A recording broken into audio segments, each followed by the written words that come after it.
Imagine this. You're walking through Kingston, downtown Kingston, on King Street, on a regular Monday afternoon. Everybody calling you to show you them wares. Sun in the sky, street normal, just like any other day. But all of a sudden, the ground just start to shake. The building them start fall down around you. The road split open wide like it want to swallow you up. People running, people screaming, people praying, people trying to make sense. What in the world is going on?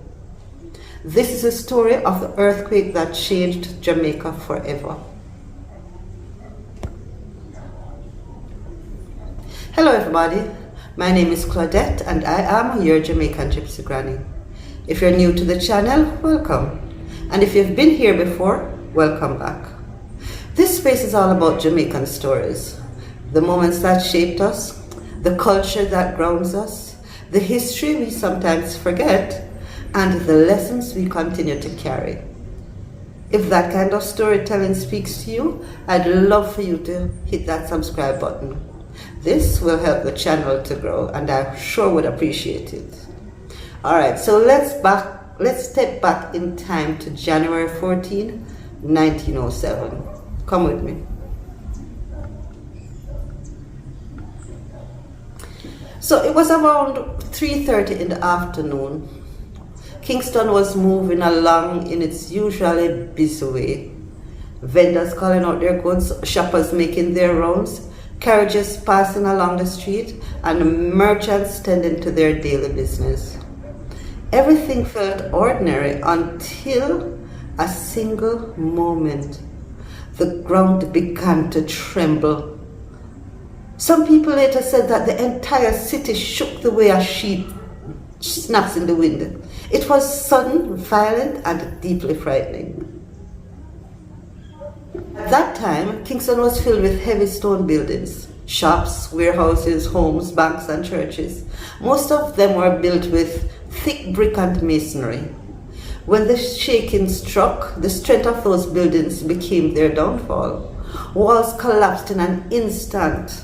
Roofs caved in. Balconies snapped off. Streets filled with dust and people inside shops and offices found themselves trapped. Even the tram lines were twisted and buckled like pieces of string. In less than a minute, large parts of the city were reduced to rubble.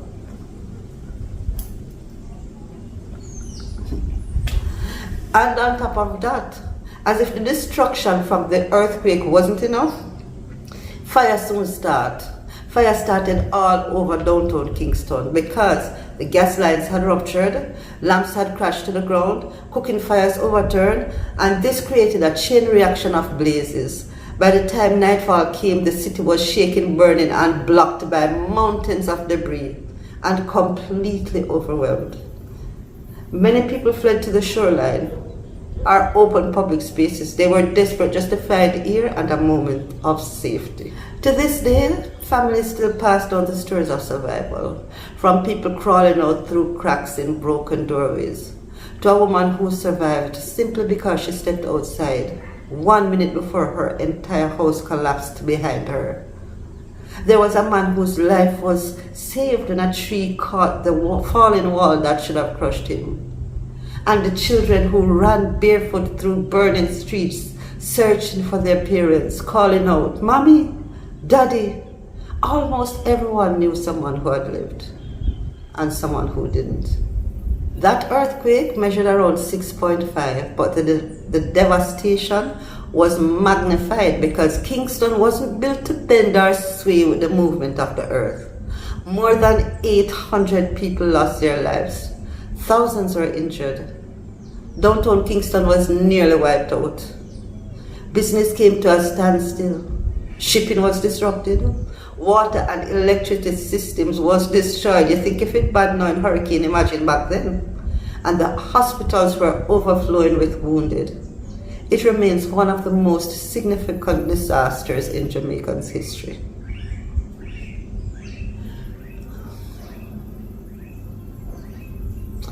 But Jamaicans have never been a people who stayed out for long. Once the dust settled, rebuilding began almost immediately.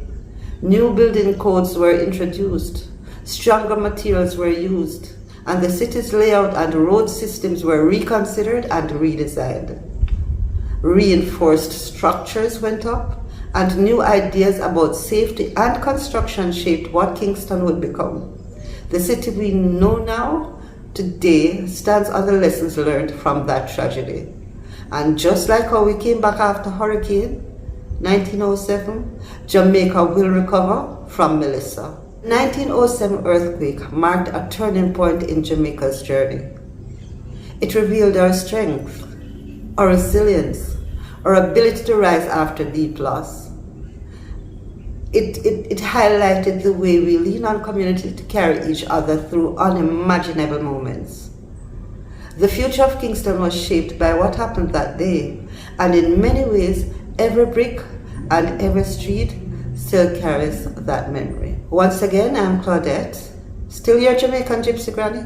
And if this story opened your mind or reminded you of the power and resilience of our people, I'd love for you to hit that subscribe button.